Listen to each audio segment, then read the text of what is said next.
It is Thursday and we are coming to you live from our studio in Nashville, Tennessee for Music City Now. I'm just kidding. It's Comic Book Now.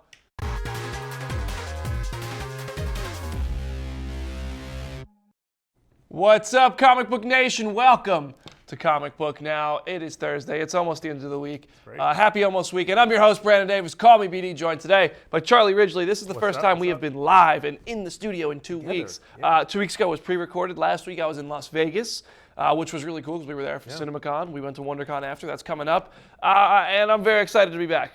Yeah, I'm glad for you to be back. That seat, it felt weird. I don't know, was it the light or just the camera? I don't know. I didn't like it. I like it over here. I like you over there. I appreciate everything's you keeping back it the warm way for it should me. be. I really do. Appreciate you keeping the seat warm for me. it. We're doing something new today, guys. We have a poll that I'm very, very excited about. You guys can vote all show long on which movie from 2017, which remaining movie you're most excited about. Your options are Justice League, Star Wars The Last Jedi, Wonder Woman, Spider-Man Homecoming, Guardians of the Galaxy Volume 2, and Thor Ragnarok.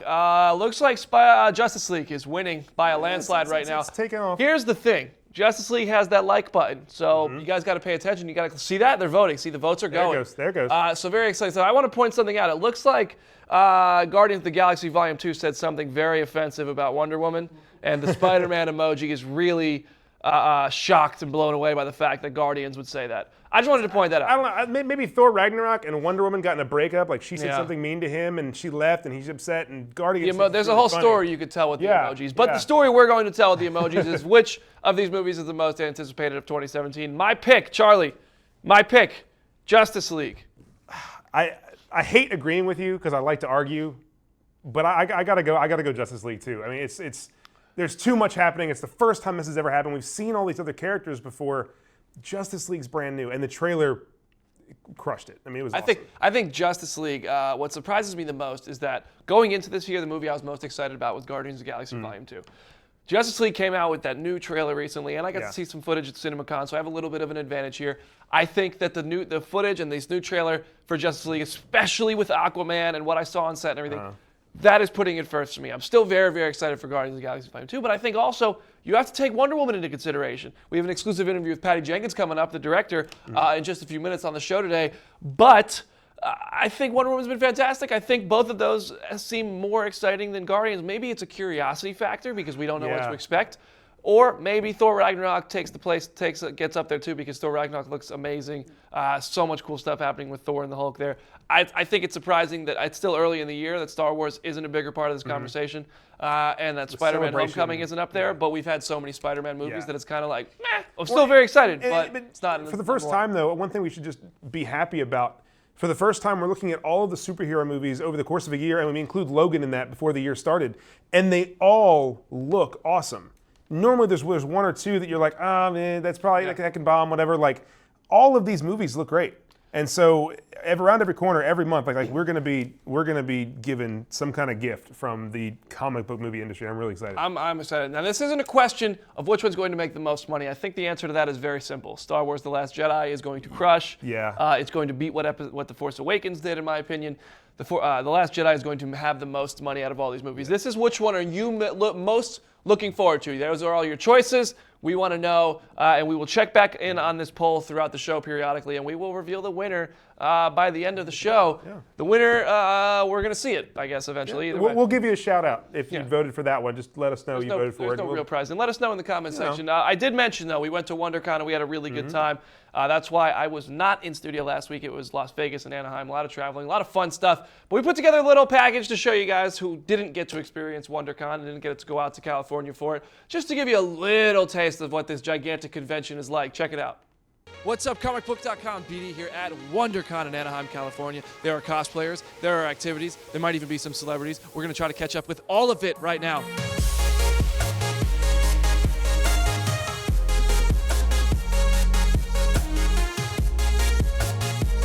So, you come here often?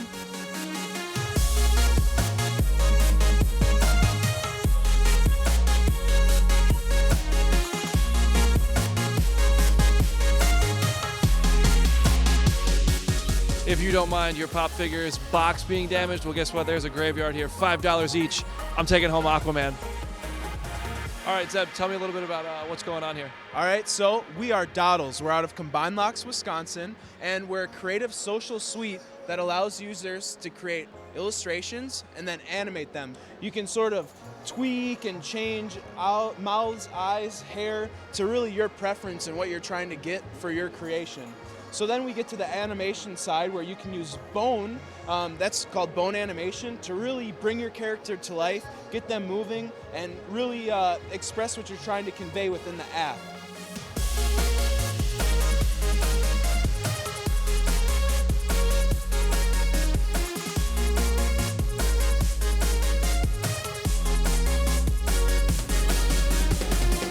You have one of the coolest collections here at WonderCon. I've walked around the whole floor, and I've come back here so many times. I wanted to talk to you. I asked you to grab your rarest, your coolest book. Can you tell me a little bit about what you're holding right now? Okay, well, I brought out first Deadpool because, I mean, hey, you're a Deadpool fan. I'm a Deadpool fan. Love the movie. I can't wait for Deadpool 2.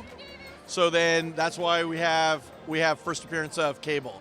Cable's the hottest character around, okay? He hasn't been in a movie yet. I know there's been all the crazy buzz over casting, things like that. But man, that's why fans are, they have this big question mark. Who is this character? The thing is that he came onto the scene like a year before Deadpool did. So his first appearance in New Mutants 87 actually has a print run of about a tenth of the size of Deadpool. So it's a harder book to find and a character who's actually sold more comics than Deadpool has. So the future of comics is all coming back down to this. It's literally right here. Yeah, Can I touch it? Can I just touch it once? Just touch it.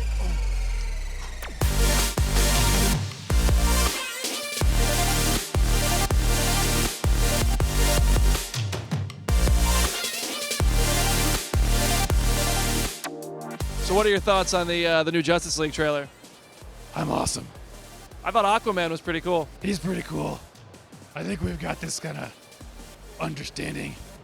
I don't know, he might be stealing the show. He kind of jumped off the Batmobile and was like, I'm the man. It's okay. It's just a phase. He's new. Happens off, seen it all the time.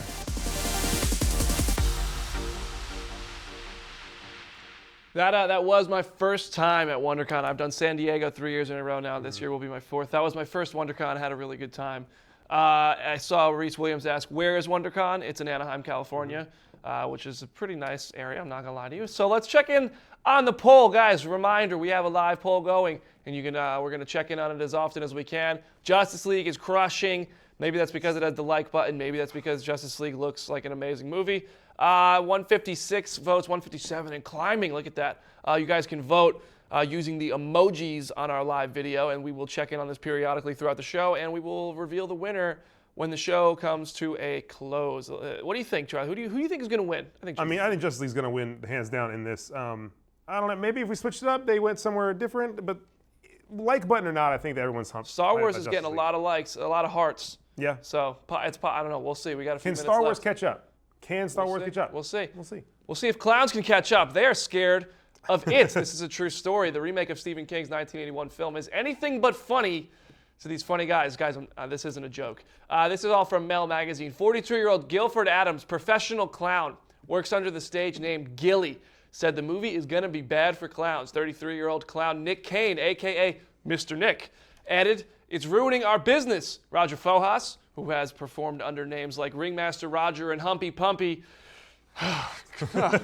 claims that kids no longer want to book clowns following the videos like the trailer. Now, look, I think parents are blaming the kids.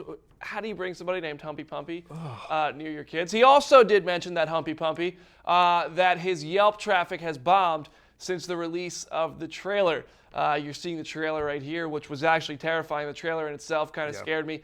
But I'm not buying that the trailer is ruining business for clowns. I think it's 2017, and we are past the age of clowns. I mean, clowns are ruining business for clowns. Like there's been a lot of things happen over the years, and I mean, with the entertainment industry the way it is, like kids aren't as entertained by a dude in makeup anymore. And aside from all that, like if you call yourself Humpy Pumpy, don't expect to get work. It's I just find it's eerie, man. It's say Humpy Pumpy on the show. This is the only scenario where you'll hear us say Humpy Pumpy on this show and get away with it. Anyway, speaking Humpy of Pumpy sat on a birthday party and fell and broke his back. I don't know. You anyway, good? We have a question. I don't know. I was going to see how long you could do it, how long you could go and keep with the rhyme. I'm done with it. You did really well with the anime theme song earlier. You made up some words for that for a long time. That was pretty good. But speaking of it, Freddie Gonzalez wanted to know if we're in favor of remaking some of these horror films like It to make them scarier. You know, we've kind of been there's been this trend of remaking these classic films that might not hold up over the years and trying to make them scarier. It looks to have done that. Do you like that trend, or you think, hey, leave the classics alone? Why not? I mean, it's hard to get scared, I think, in today's world. I think we're so desensitized. I mean, you watch The Walking Dead, you watch horror movies, you watch everything that's scary and rated R.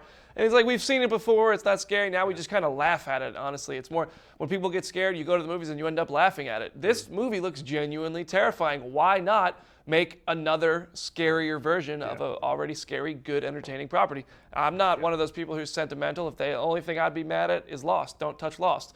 But other than that, remake away. How's the poll looking? We got Justice League crushing. It's pulling away. Star Wars really trying to take second place. Guys, the poll is live throughout the show. Leave your votes. We pinned a comment to the top so that you can see when that's not live which one you can vote on with your emoji. And while you're leaving those votes, be sure, like Freddie Gonzalez, to leave your comments and questions for us, as we will answer them live on the show throughout. So be sure to be asking us questions, ask whatever you want. We're going to try to get to as many as we can. Try and hashtag CBNow on Twitter. That's all we do is monitor it. Got another story for you. The end of Robert Downey Jr. as Iron Man might be coming up, and I hope it's not true. This is from USA Today. This is what Chris Evans said when asked if he is almost done playing Captain America. Downey is far closer to reaching that point where he may walk away, and I don't know how you replace Downey as Tony Stark. I don't know who else can touch that. This is very interesting. A lot of people are theorizing that Captain America could be one of the characters who dies in Avengers Infinity War. This could also mean Iron Man could be one of the characters who dies in Avengers Infinity War. Will the Marvel movies continue to be so successful without Robert Downey Jr. as a tentpole actor? I think so, because they're introducing Spider-Man, Black Panther, Captain Marvel, and a ton of young characters with young actors playing them that can last a really long time. That said, I still do want Robert Downey Jr. to last in this role forever. And that's that. Don't go RDJ, please. Wonder Woman, I told you guys we had an exclusive interview with Patty Jenkins coming up. I got to catch up with her at WonderCon. This was really cool, and this is why I'm so excited about the movie. Check this out. So the standout footage really has been the unbelievable action, I think, but it's been really cool seeing all the bright colors and everything, and some of the comedy. What would you say are the elements you're most excited about sharing with people when this movie comes out? Man, I think all of it. I think I really aspired to make a film with all of the various dimensions of a grand film, and so I hope we succeeded in that way. I know that when I watch it, there's not one thing that I love more than another. I like all of it because it's all integral to her story. So that's what I hope. I hope there's a little of something for everyone. The CinemaCon footage was packed with both gritty action and also a sense of levity, which is something new to the DC films. How much levity would you say is injected into this by comparison to the Batman vs Superman and Suicide Squad movies? Well, I mean, I think there's funny things in both of those films, but we definitely went for making a funny film. I was always basing it on Superman 1 and on Indiana Jones. And so I was like, I wanted to make a classic film where you're laughing and then you're in love with them and then they're off on a great adventure. So it's definitely the point in the pursuit of our film. Cool. Now this is an origin story, but how much would you say some of the extras of this film might rely on knowledge of Batman vs Superman, or can you just come in? Is there any extras that people might be like, oh, cool, that's a tie-in? There are things here and there, but it's a standalone film. It should succeed to people who have seen Batman vs Superman or not seen anything. Very cool. Why was Ares the perfect fit for a villain this time around? I mean, I think he's the biggest villain of Wonder Woman's world, and so I think if you're going to start off big and start off right with the greatest villain. What can you say about him as far as your movie's portrayal of the villain?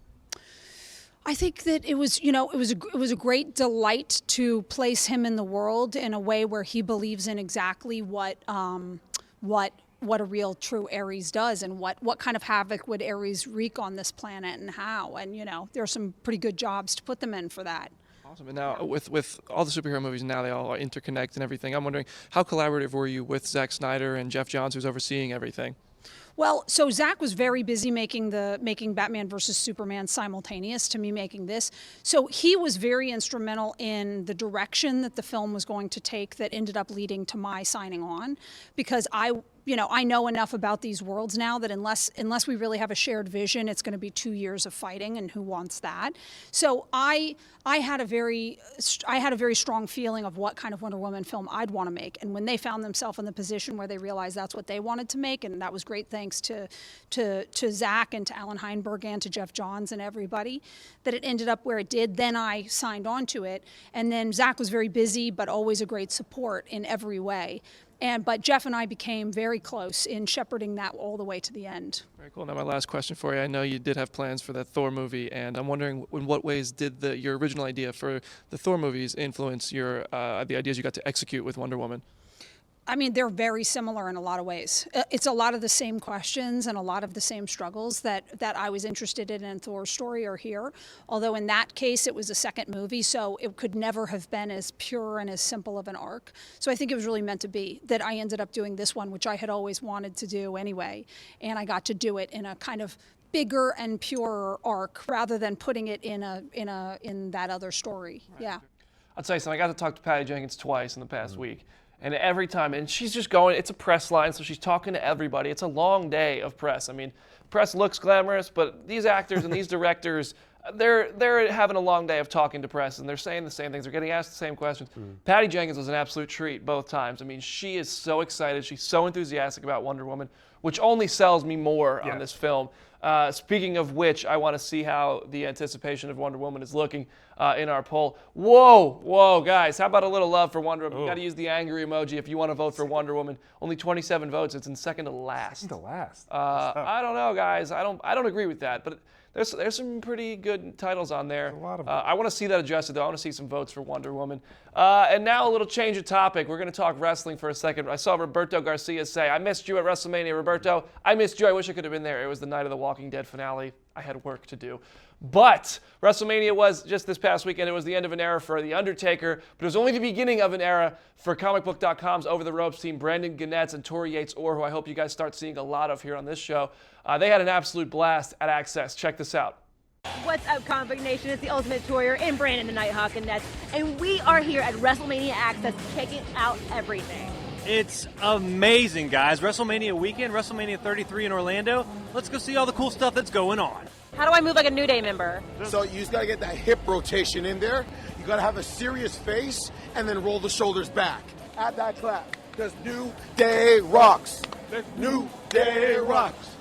New Day rocks. I am inside the Elimination Chamber. That's Hall of Famer Jackie and Ivory right behind me. This place is insane. Guys, I am stuck here inside the Elimination Chamber. I don't know when they're going to call my number. I think I might be up next, but this is a terrifying experience. I'm going to... Walk out. You just walk out. There's no door here. I didn't realize that. Ever wanted to know what it's like to do your favorite WWE superstars entrance? Well, at Axxess, you can do that. All right, there's an actual life-size wrestling ring here. This is pretty awesome. What they don't tell you is it's a lot softer than it looks. Breaking news, contrary to popular belief, Raw is not war. There is no war. There's mostly just autographs and picture taking and like really cool souvenirs, but it's not war, guys, so we're safe. At Axxess, you can see your favorite WWE superstars. Never thought I'd get to meet my hero in person. I'm here with Macho Man Randy Savage. Wow.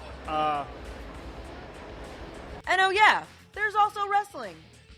And apparently there's a lot more champions than I thought.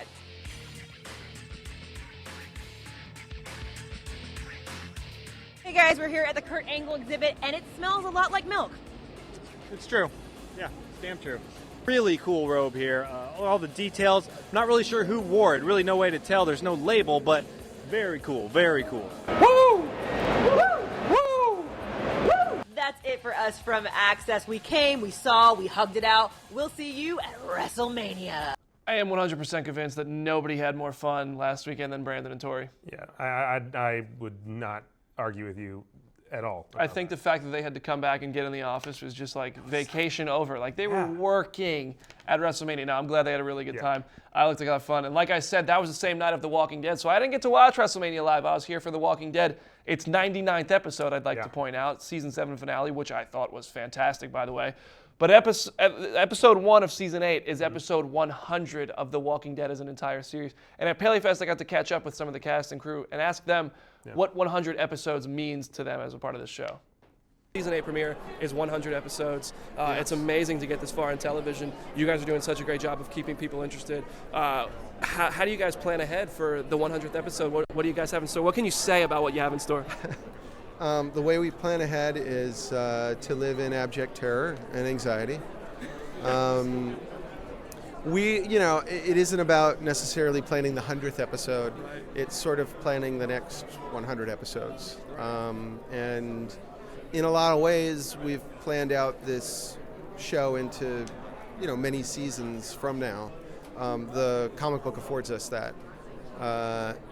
And then the inspiration we get from the comic and the things we want to see even more of. I think it's probably going to mean a lot more to people like Andrew Lincoln and Melissa McBride, who've been in it since the beginning, getting to 100 episodes, than it will for me. It'll be like, I'm happy to be here.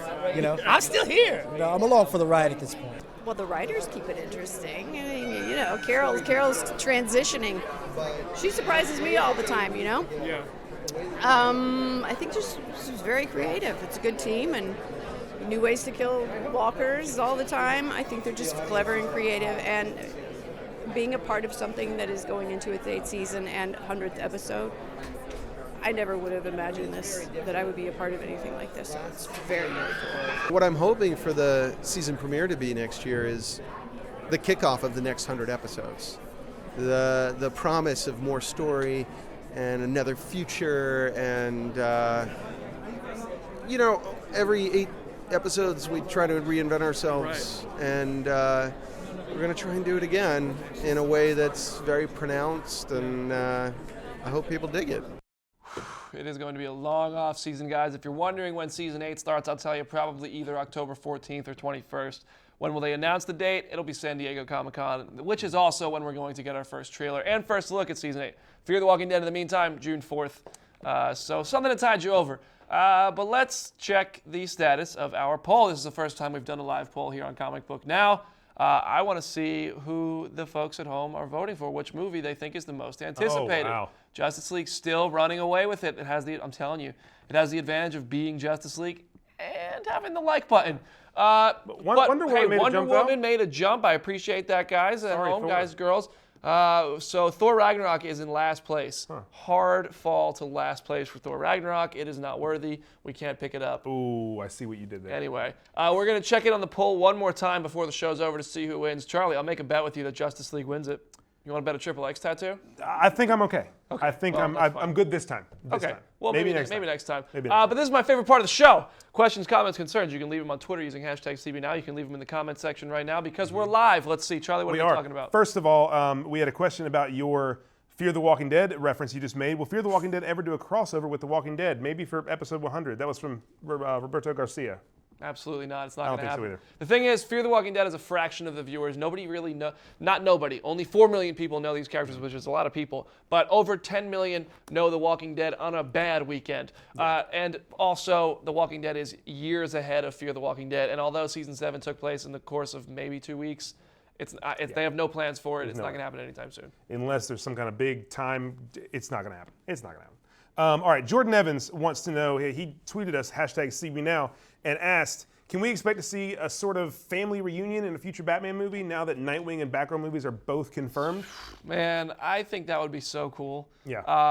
A family reunion, it feels like it would be the family coming together for the first time. Like they might frame it as a reunion because of how established Bruce Wayne and Batman already is in the DCEU, and they just planted those seeds with Man of Steel. They made it a reality with Batman vs. Superman.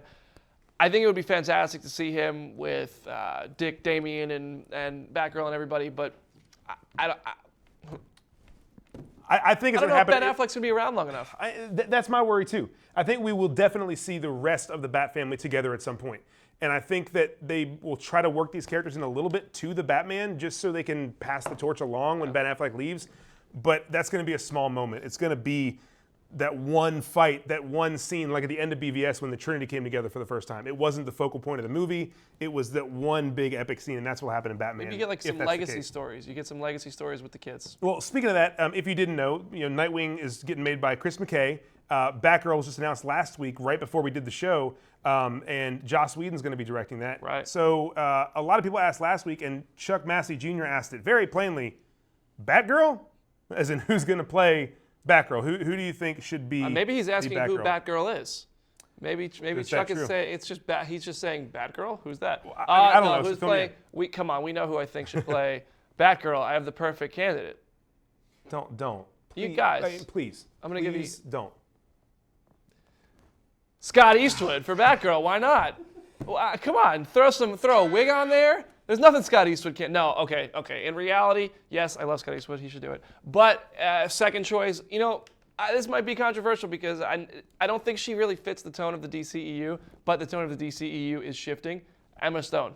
Why not? She's the obvious pick, but I think she looks the part. She can act the part. She's a very talented actress. But before she does that, she better get her butt to Zombieland 2. I agree. I love that movie. I like Emma Stone. She fits the part. This might be a little too old, but I like Evan Rachel Wood. I mean, she's not old, but Batgirl I kind of think of as 18-ish. I think Evan Rachel Wood's fantastic. Pull it off. I'd like to see her as Poison Ivy, maybe though.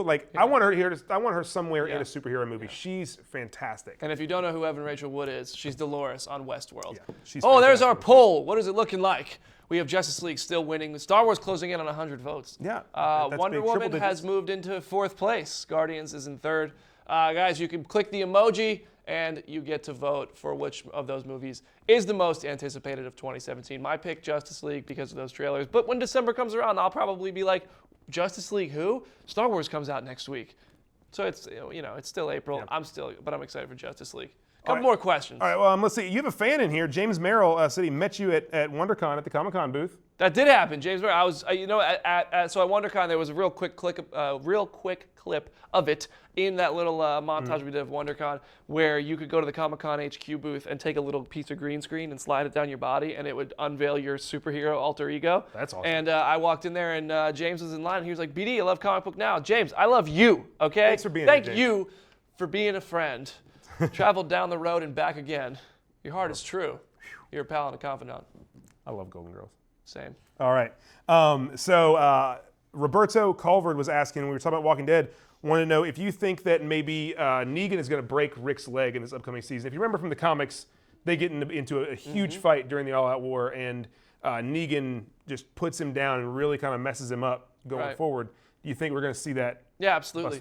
I think that they already owe us some damage to one of Rick's limbs. I just actually asked Andrew Lincoln this a couple days ago. I said, are we ever going to lose the hand? And he is the biggest advocate for it, and he actually made a joke about it where he realized that they can't do the green like Furiosa in Mad Max because that was a green glove and they edited it out. But with Merle, they had the glove on like a Jaime Lannister on Game of Thrones. But he pointed out that when it's the summer months in Atlanta and you're filming wearing one of those gloves, those big pieces, it gets real stinky in that thing, and it's hot in Atlanta. So he was like, I would do it, but then I realized the summer months, I don't really want it. And he also said the VFX team was just like, it's too expensive, man. You can't do it. Will he break his leg, though? Yes, that's absolutely. A little easier. Yeah, I definitely think so. And then you have a new Rick Grimes going forward, which gives other characters the opportunities to step up in the future seasons. And then maybe a time jump? I think so. I definitely think so. You're bringing people around, man. Andrew Hayes is right now sticking up for you in the comments section. He said Scott Eastwood about Scott Eastwood. He's saying, telling someone not to talk to you that way because Scott Eastwood's important.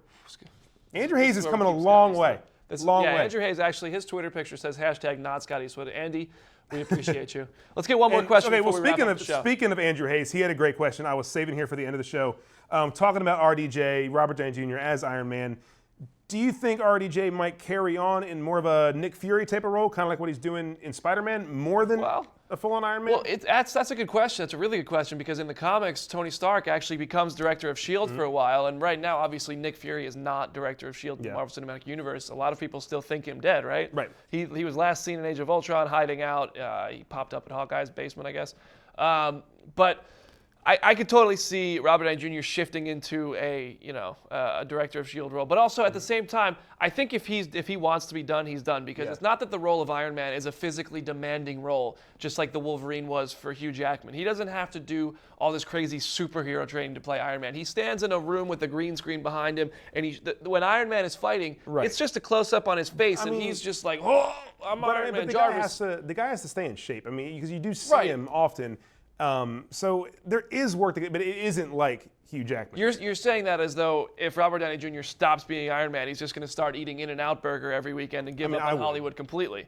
I think if he wants out of the role, he's going to get out. I don't have any reason to believe he wants out, and I know we don't want him out. I think it's funny though now that Chris Evans is the one who's saying he's going to be around a while. Because a couple of years ago it was like Chris has a couple movies left and then he's out. Honestly, I wouldn't be surprised if Hemsworth's the first one to go. I mean, because he's been the quiet one. I mean, Thor. Now you've got the Guardians. That might kind of be a I think be a quick Hemsworth thing. is having more fun than anybody. I think he's sticking around. The one thing I would like to see is, if you read the comics currently, Civil War II, Iron Man kind of got hurt. He's in a coma right now. You got Riri Williams, you got Dr. Doom. They're kind of taking up Iron Man mantles.